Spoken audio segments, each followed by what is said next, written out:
Hey,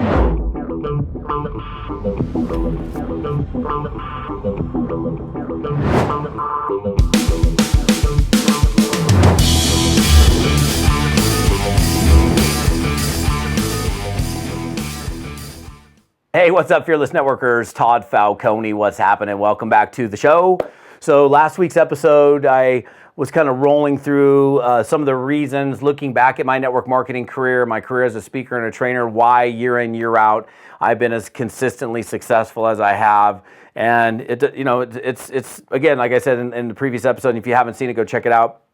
It's just about, doing the right kinds of activities over an extended period of time, being disciplined to those activities, being responsible, being accountable. But look, when I was asked in this most recent podcast, like, hey, like what's like, if you could narrow it down to one thing, like why?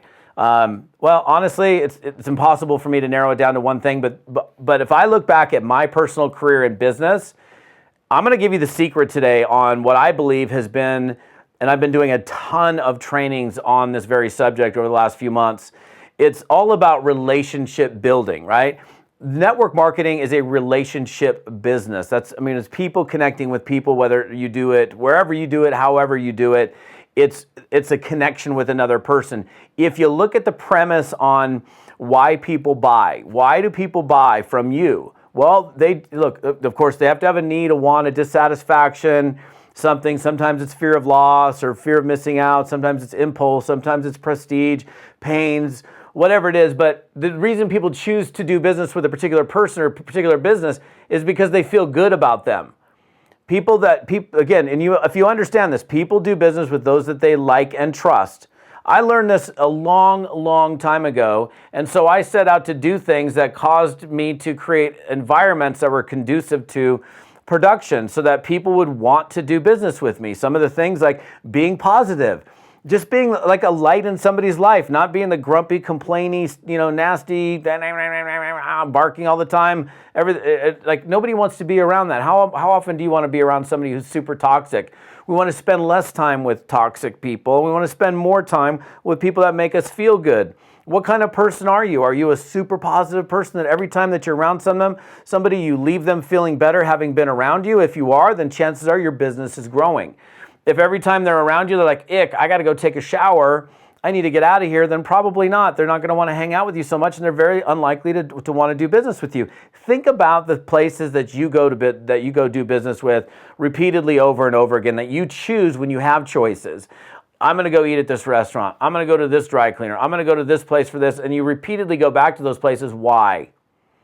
In fact, I would challenge you to write down a list. In fact, I'd love to hear from you in the comments. If you're on my page, you can go and in the comments, I would love to hear from you as far as why do you go back to businesses over and over again? What causes you to repeatedly go back to that restaurant?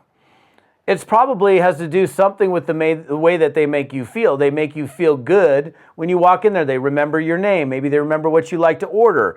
Maybe they greet you with a smile and they're pleasant. They're like, how's your day? And they're actually interested, right? And it's something I talk on like a broken record on stages, and I don't care. It's like this whole philosophy out of how to win friends and influence people.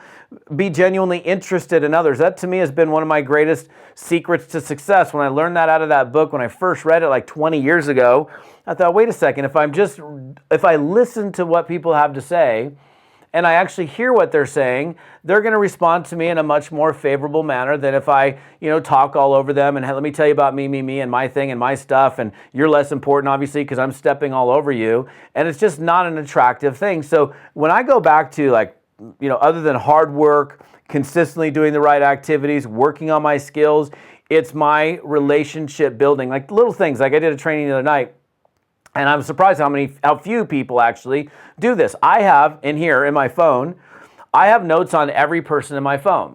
So if I go into my phone, for example, I'm going through here and I'm like, okay, if your name's in my phone, there's notes on you. Like some of you, and you can't respond on video or audio, so it doesn't matter. But some of you, when you look at your phone and you're like, hey, who's Dave Smith? Hey, who's Jennifer Jones? Their names with phone numbers in your phone, and you can't even remember who they are. Well, how's that going to serve you? Like, I don't even remember who that person is.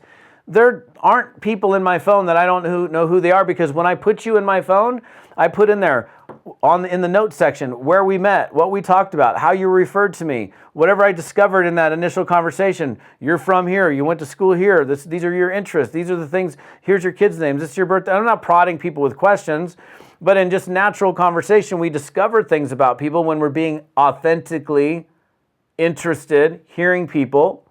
And by the way, people, when they perceive you as somebody who cares about them, I want you guys to understand how big this is. When you are perceived as somebody who truly cares about them, that hears them, that understands them, you literally create a Grand Canyon between you and everybody else that you're competing with in the marketplace. Period. End of story.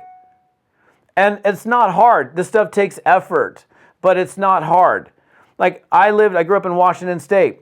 I lived there for 17 years. I moved to California. I was living in Long Beach, California for 10, Monterey for 11, went back up to Washington for 8 years, moved down to Scottsdale, Arizona, was there for 5 years, moved to Bend, Oregon. I'm the guy in all those circles that maintains contact with my friends from Long Beach State, that maintains contact with people from up in Washington, that maintains contact with my boys from Monterey, California, that stays in contact with people in Scottsdale. It takes an effort. And some of these places, like if I didn't reach out and say, what's up, how's it going, the relationships would dry up. You got to look at your relationships like a garden. You have to water, fertilize your garden. You have to take care of it. You have to pull the weeds. If the only time that you call somebody is when you want something, you're never going to get it. So I've made it the point of just reaching out to people to say, what's up? How's it going? How you doing? To stay connected even when I'm not doing business with them. That's one of the greatest keys to my success is just not, if the only time I call you is when I want something, I'm not going to get it. I'm going to become a red button person on the phone. You notice you have two buttons, red and green? I'm a green button person. What do you have to do to become a green button person?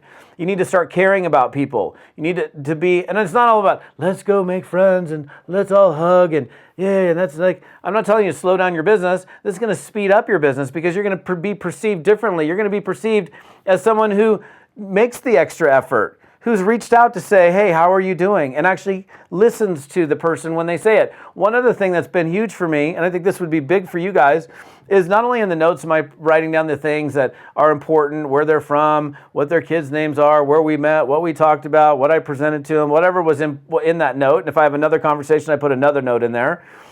The other thing is finding out what somebody's deepest passion is, somebody's biggest interest. And this is so absolutely monstrous. So when you find out what somebody's interest is, if you follow me on Facebook for any period of time, it wouldn't take you very long to figure out what I'm into. It's like, boom, Todd's obviously into the outdoors. He loves to ski, he loves to fish, he loves to hike, he loves to mountain bike, he loves to be out in the trees, right? And if you knew that about me, then you could feed my passion. I talk about this all the time. This is huge, right? So here's something, so funny story. So I was on the plane going from, and I went to Houston, Texas, and I'm getting off the plane. I'm being picked up to go speak by this limo. My host calls me up and he said, hey, listen, you're riding in a limousine with my dad. Your flights arrive at the same time. It's about an hour to the place. He goes, but I got to tell you something. My dad's super grumpy. I'm so sorry. And he goes, he's really, really grumpy old man. I'm like, oh, okay. But he likes fishing. I'm like, oh, okay, cool. So I get in the limousine and he was like, he's just like this grumpy old dude in the limousine. And I was like, hey, so Tom tells me you love to fish. And he goes, and he just lit up immediately. He goes, love to fish? No, I live to fish. And his eyes just lit up. And we sat there and I go, what kind of fishing? And he's like, oh, I love bass. I'm like, oh, largemouth and smallmouth? Yeah. And we go back and forth. I love fishing. And we were like, for an hour, I mean, we couldn't even stop talking. He's showing me pictures in his phone. I'm showing him pictures in my phone. He's showing me his private lake. He's showing me this lunker, this thing. And it's just, all I did is I got this guy talking about his favorite subject. Now, let's say in the future, this guy, I wanted to, maintain a relationship with this dude. And I knew that he loved bass fishing. And I saw some YouTube video and I sent him a quick link and I said, hey, dude, check this. Or, hey, here, I'm sure you'd enjoy this quick little clip. And it's this guy catching this 15-pound largemouth or something. That's gonna make him go, oh, Todd knows me. You see a little, like my sister loves peppers. If I literally cannot go out and into the marketplace and see peppers and not think about my sister. Then I just go, hey, maybe I should get that for her. And it's something cool when you surprise people with a little unexpected gifts. They don't have to be expensive gifts. I'm not saying go out there and spend a bunch of money, but you reach out to somebody when they least expect it. I'm a big fan of sending a handwritten card to somebody just to say, listen, I was thinking about you. I hope you're having an amazing day and look forward to reconnecting with no underlying intention, just to stay connected, just to water the garden, just to say hi. so that if and when I were to pick up the phone and say, listen, I've got this business, or I got this thing that I'm doing, I'd love for you to take a look at it, they're going to be responsive to that message more so than if I don't make those what I call emotional deposits. I talk about this very, very frequently. It's the same thing as a bank account, right? You can't go into a bank and take money out of an account that you've never put money into. You try it. Go to a bank that you don't have an account in and say like, hey, I would like to make a withdrawal. And they're like, okay, what's your account number? And you're like, I don't have one. No, you don't have one. Are you robbing us? No, I'm not robbing you. I just want to make a withdrawal. Like, let me explain how it works. Or you have to make an account, get an account number, put money in, then you can take the money out. It's the same thing with relationships, you guys. You can't make a withdrawal from an account that you've never put anything into. Look, here's the other thing. I'm going to finish with this. It's an exercise I do with people live all the time. Go into your phone right now when you get done here. Go to your address book. Start with the letter A. Find the very first person where it's been at least 6 months since you've had any conversation with somebody. That person. Find that person. It's been at least 6 months. Now, when you do it, here's what you do. You open up a text message. You send them a text message. Hey, Don. Hey, Sally. Hey, Bob. Hey, whoever it is. Todd Falcone checking in. Holy smokes, it's been way too long. Let's catch up. Not ... I want to pitch you my deal, but just start making it your new habit to stay connected with people. Make it your new habit to take notes on every single person. So never again do you look at your phone and you go, who's John Smith? I don't even know who this guy is. I don't have people on my phone that I don't know. Take notes. Be interested. Listen to what people have to say. Find out what their deepest passion and interest is. Feed them that passion. If you see something while you're out and about, buy them a little gift. If you see a little article, if you see a news clipping, if you see something that you think would be of interest to them because you know it's their point of interest, send it over to them. Those people will then think to themselves, oh, Todd knows me. Oh, this person knows me. That's how you separate yourself from people that you're competing with in the marketplace.